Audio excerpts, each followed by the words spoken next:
Hello guys, welcome to my new blog. তো অনেকদিন পরে নিয়ে চলে এসেছিলাম তোমাদের জন্য একটা ব্লগ। আর এদিকে সকাল প্রায় 9টা বাজে। আর আমাদের এদিকে স্নান ধান বাড়ির পুজো টুজো এবং চা খাওয়া শেষ। এখন আমি রেডি হব। অ্যান্ড রেডি হয়েই দেখতে পাচ্ছ ফটাফট রেডি হয়ে কতটা ঘুরে আসলাম ভাবতেও পারবে না। একবার এদিকে লোকেশন বলে, একদিন ওখানে লোকেশন বলে, ওরা এত চেঞ্জ করার পর ফাইনালি তাও 10টার মধ্যে এখানে আসলাম। 1 ঘন্টা লেগে গেলাম, আধা ঘন্টা আগে রেডি হয়ে আধা ঘন্টা খুঁজতেই লেগে গেল। তো তারপরে আমরা ফটাফট আমবাড়ি হয়ে তিস্তা ব্যারেজ হয়ে গাজলডোবার রাস্তাটি নিয়ে নিয়েছি। এবং এখানে সেই লাগছে ওয়েদারটা। আমরা প্রায় এখানে 10:30 11 নাগাদ পৌঁছে গেছি গাজলডোবা।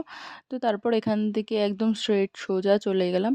আর গিয়ে একদম বাঁদিক হয়ে ওদলাবাড়ি, এবার গাজলডোবা থেকে একটা মোড় আছে, মোড়টা আমার দেখানো হয়নি, বাট এই স্কুলটা দেখিয়ে দিলাম। এখান থেকে গাড়ি যে চালাচ্ছিল সে হাঁপিয়ে গেছে, আমাকে বললো একটু গাড়িটা চালাতে, আর দেন আমি গাড়িটা চালাচ্ছি। আর আমরা এখানে নিয়ে নিয়েছি ওদলাবাড়ির রাস্তাটা। আর পুরো ওদলাবাড়িটা আমি চালিয়েছি গাড়ি, আর আমি খুব হ্যাপি যে অনেকদিন পরে গাড়ি চালানো হলো। তারপর এখানে একটু দাঁড়িয়েছি আমরা চা খাওয়ার জন্য, বাট আশেপাশে দোকান নেই, কিন্তু চা পাতা বাগান থেকে চা খাওয়া ভাবলাম, কয়েকটা পাতা উঠায় নিয়ে এসেছি। তারপরে এখান থেকে ঢুকে গেলাম, এটা হচ্ছে মালবাজার। তো আমরা আজকে এসেছি মালবাজার হনুমান মন্দিরে পুজো দেবো, একটু এদিকটা ঘুরে চলে যাব।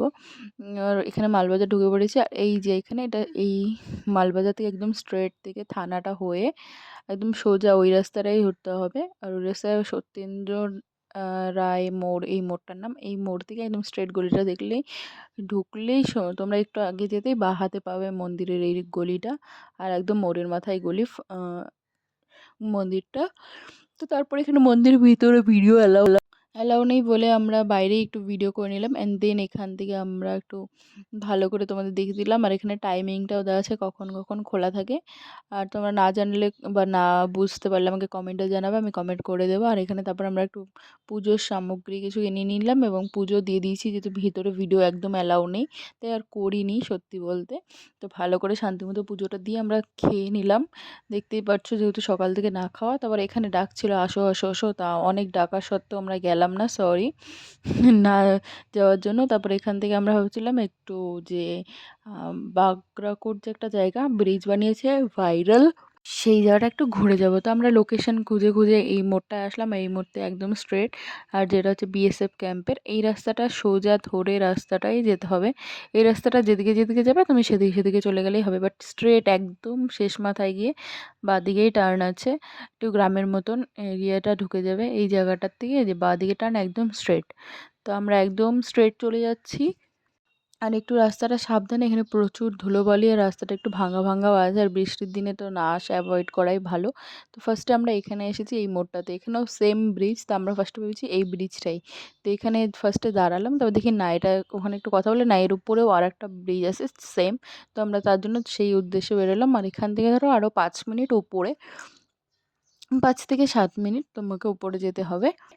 তো ফার্স্টে আমরা ভেবেছিলাম এই ব্রিজটা, পরে দেখলাম না, যেটা আসলে সেটা যেটা ভাইরাল হয়েছে সোশ্যাল মিডিয়ায় সেটা হচ্ছে আসলে এই উপরেরটা। ফার্স্ট দুটোই সেম দেখতে, বাট উপরেরটা আরও রাউন্ডটা বেশি, আর হাই উঁচুটাও বেশি অনেকটা। যে পাহাড়ের উপর দিকে সেটার জন্য না, বাট আরও উঁচুতে। বাট রাস্তাটা তোমরা গেলেই বুঝতে পারবে যে ডিফারেন্স আছে কিছু কিছু। বাট তারপরে আমরা উপরে আসলাম। আর উপরে তোমাকে এই রোডের সাইডগুলোতে দাঁড়াতে দেবে না, এখানে পুলিশ গার্ডে আছে। আর এখানে দেখতে পারবে তোমরা দুটোর ডিফারেন্স যদি তোমরা আসো। বাট নিচেও একটা সেম আছে, বাট নিচে একটা থেকে দুটা প্যাচের মতনই ঘোরা। আর উপরেরটা বাট অনেকগুলা রাউন্ড রাউন্ড করে অনেকটা লম্বা করে বানানো হয়েছে। যাই হোক, তোমরা আসলেই বুঝতে পারবে জায়গাটা খুব সুন্দর। তারপরে আমাদের সেখানে আর দাঁড়াতে দেয়নি। তারপর আমরা একদম উপরে গিয়ে শেষ মাথায় ওখানে একটা গার্ড আছে, এতটার ভেতর দিকে তোমরা রাস্তা দাঁড়াতে পারবে না। তারপরে একটু এগিয়ে গেলে মোড় আছে, ওখানে দোকান চাটা খেতে পারবে তাদেরকে। তারপর আমরা ওখান থেকে রওনা দিয়ে দিয়েছি এবং ডাইরেক্ট বাড়ি এসেছি। আর বাড়ি এসে যাওয়ার পথে বাড়িতে আমার ব্যাগটা ছিঁড়ে গেল। এটাই হলো আমাদের আজকে ঘোরা সবথেকে বড়। আর আজকের জন্য এতটুকুই, দেখা হচ্ছে নেক্সট ব্লগে।